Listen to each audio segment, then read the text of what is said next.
صلوات اللہم صلی علی محمد و آل محمد. بانو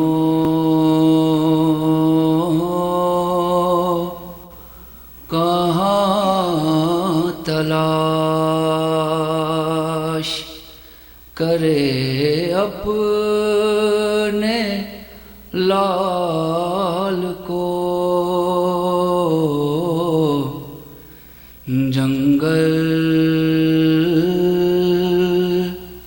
میں مار ڈالا ہے زہرا کی آل کو، بانو کہاں تلاش. شبیر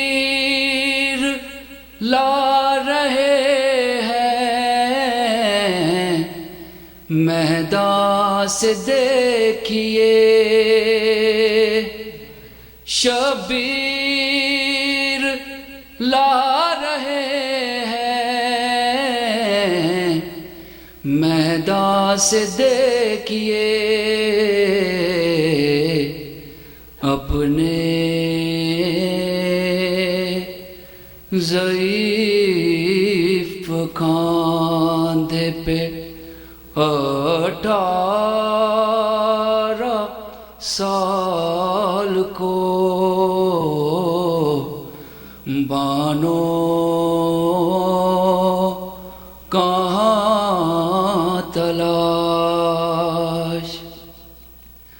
اماں کی نگاہوں سے میرا زخم چھپانا، اماں کی نگاہوں سے میرا زخم چھپانا، کہ بابا میرے سینے میں سینہ ٹوٹ گئی ہے، اماں کی نگاہوں سے میرا زخم چھپانا.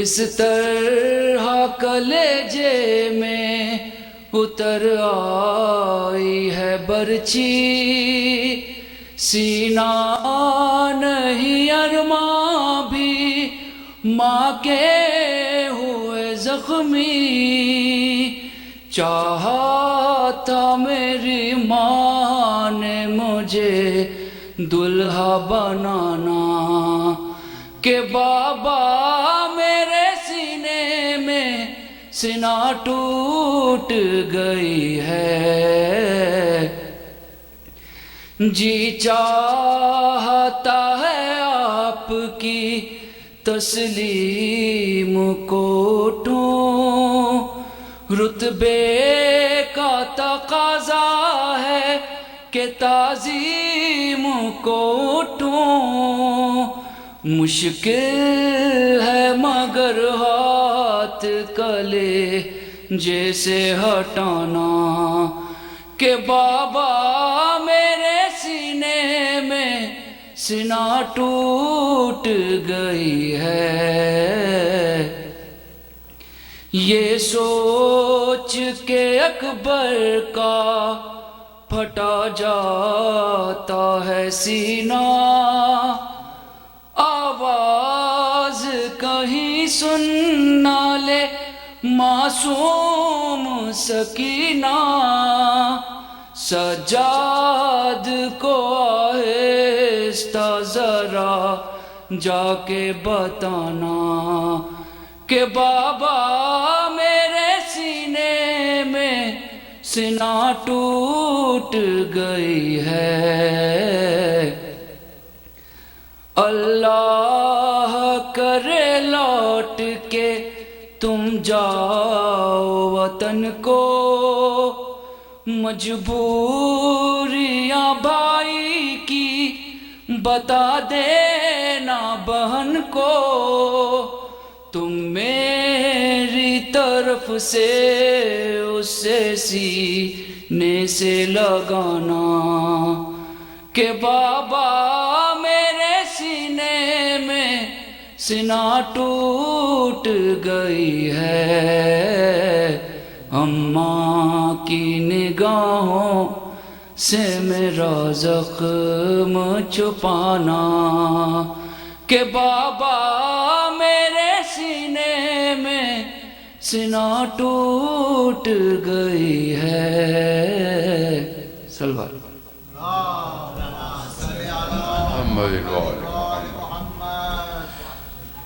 جزاک اللہ۔ اور اب میں درخواست کروں گا ناصر سے مرثیہ پیش کریں گے جناب ناصر۔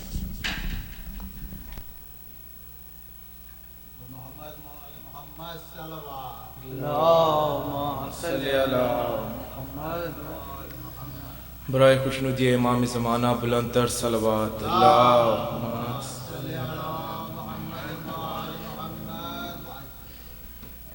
ہاں پدر کی موت ہے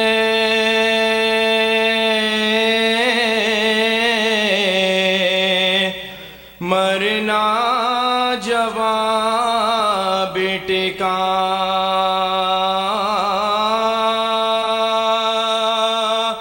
سفر جہاں سے کرنا جوان بیٹے کا، غضب خون میں بھرنا جوان بیٹے کا، ستم میں جس سے گزرنا جوان، ستم میں جس سے گزرنا جوان بیٹے کا، شباب تھا کہ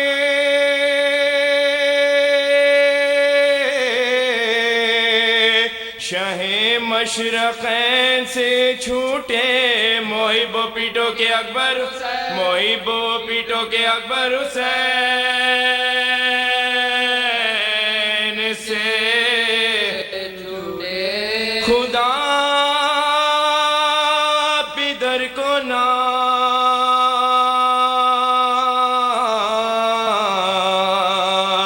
دکھلائے مرگ راحت جان، کلیجہ زخمی ہو جب دل کو پھر قرار کہاں، ادھر تو سینے اکبر سے گزری نو کے سنا، لہو ادھر ہوا چشمے، لہو ادھر ہوا چشمے امام دی سے رہا، تڑپ کے جانبے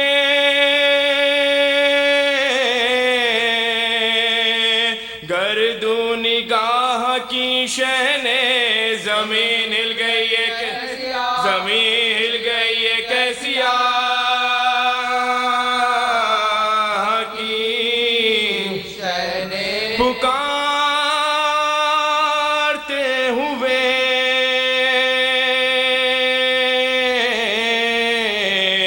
دوڑے میرے شہید پسار، میرے جوان میرے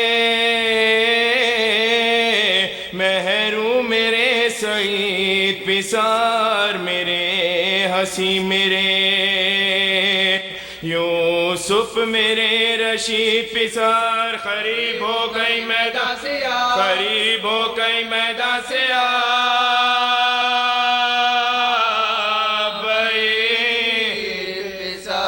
پدر پہ آج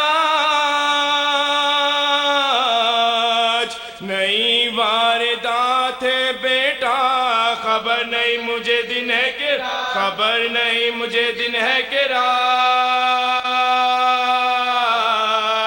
ہے بیٹا، پکارتے تھے کہ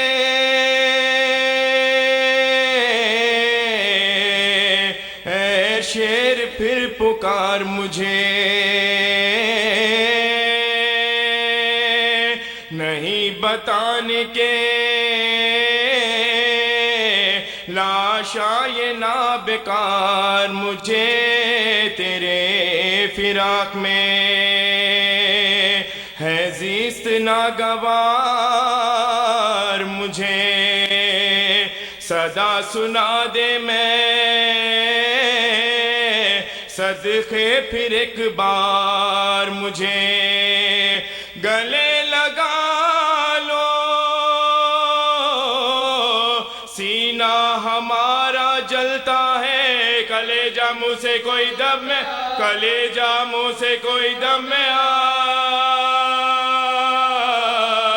نکلتا ہے صدا یہ سنتے ہی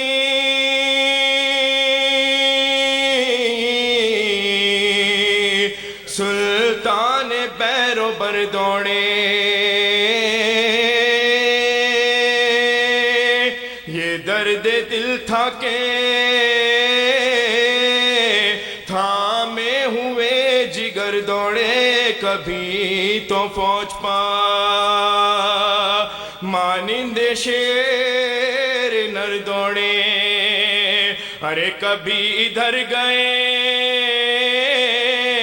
روتے کبھی ادھر دوڑے لٹی ہوئی وہ کمائی بس تلاش ملی زمین پہ خون میں غلطہ زمین پہ خون میں غلطہ پسا کی لاش ملی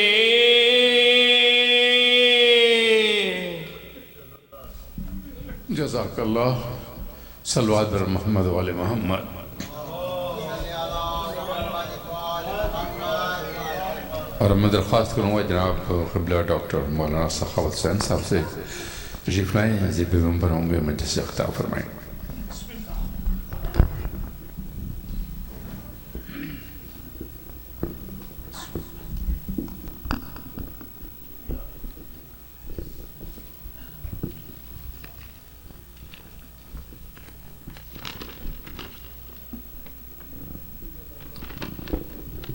بسم اللہ الرحمن الرحیم برادران و خواہران ایمانی آپ سے درخواست گزار ہوں